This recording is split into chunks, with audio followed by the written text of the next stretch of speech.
নমস্কার, আমি পায়েল এক রাশ ভালোবাসা নিয়ে। সেদিনকে আপনাদেরকে ওই রেড ফোর্টের বাইরের দিকটা আর ভেতরের খানিকটা দেখালাম আর বলেছিলাম ওই ক্যাফেটেরিয়াটা দেখাবো। আ সেই জন্যই আজকে আসা। তো বাইরের দিকটা তো দেখুন কত সুন্দর লাগছে। সেদিনও দেখিয়েছি। মানে চাঁদের আলো, বৈদ্যুতিক আলো দারুণ। এবার যাই ক্যাফেটেরিয়ার দিকে। এই যে এই পরিবেশটা দেখছেন, এটা হলো রেড ফোর্টের ক্যাফেটেরিয়া। আমি জানেন ভাবতেও পারিনি রেড ফোর্টের ভেতরে এরকম একটা ক্যাফেটেরিয়া থাকবে।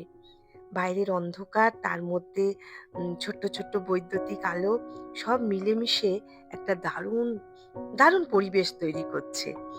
আমাদের আসলে ঢুকতে দেরি হয়ে গিয়েছে। আবার শোটা ওই যে একটা নাইট শো দেখবো, ওই শোটাও আছে।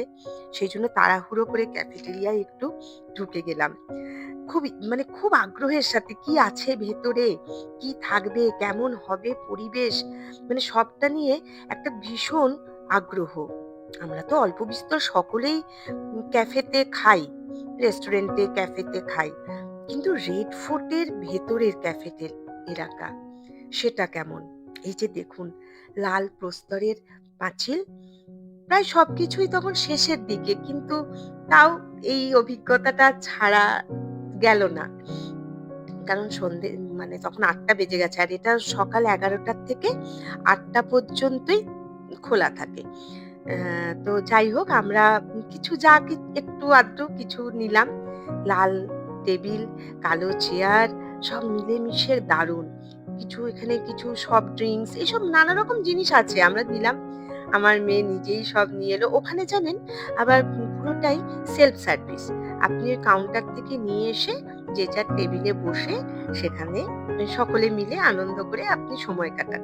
সময়টা একটু আনন্দের সাথে সেলিব্রেশন করতে হবে, এত ভালো জায়গা। তাই একটু আনন্দের মধ্যে দিয়েই সবটা হলো। এ মেয়েকে খাওয়ালাম, আমি খেলাম। আমরা সবাই মিলে আর ভেতরের পরিবেশটা জানেন অদ্ভুত সুন্দর। মানে একটা নস্টালজিয়া কাজ করছে। মনে হচ্ছে নিজেকে যেন একটা কি বলবো রাজা, রাজা, নবাব, নবাব ফিলিংস। সেই মুঘল সাম্রাজ্য যেন সবটা চোখের সামনে ভাসছে। অনেক আমরা সকলেই প্রায় এখন অনেক 3 স্টার, 5 স্টার রেস্টুরেন্টে ক্যাফেটেরিয়ায় খেয়েই থাকি। সেটা এমন কিছু বড় ব্যাপার না। কিন্তু বলুন লালকেল্লার ভেতরে একটা কিরকম যেন রাজকীয় ফিলিংস হচ্ছিল। আমি বারংবার নিজের মধ্যেই নিজে যেন জানেন হারিয়ে যাচ্ছিলাম। মানে মানে এক কথায় বলতে গেলে জাস্ট অসাম। খাওয়া-দাওয়ার টেস্ট সেভাবে দেখুন বলতে গেলে আমরা তো অনেকেই অনেক জায়গায় খাই।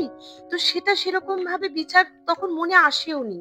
শুধু ভাবছিলাম এই প্রিসিয়াস মুহূর্তটাকে। ভাবছিলাম যে নিজের মধ্যে এই একটা ডিম লাইট আর চারদিকটা একটা শান্ত, শান্ত পরিবেশ। ভীষণ, ভীষণ ভালো লাগছিল। মানে একটা অন্য রকমের অভিজ্ঞতার বারবার যেন মনে হচ্ছে যে আমি একটা কোথায় যেন আমি চলে এসেছি। তো এটাই আপনাদের সাথে শেয়ার করার ছিল যে এত সুন্দর পরিবেশ, এত সুন্দর একটা অভিজ্ঞতা, চারদিকের উম বাতাবরণটা এত সুন্দর। পারলে সকলেই এইটা অনুভব করবেন।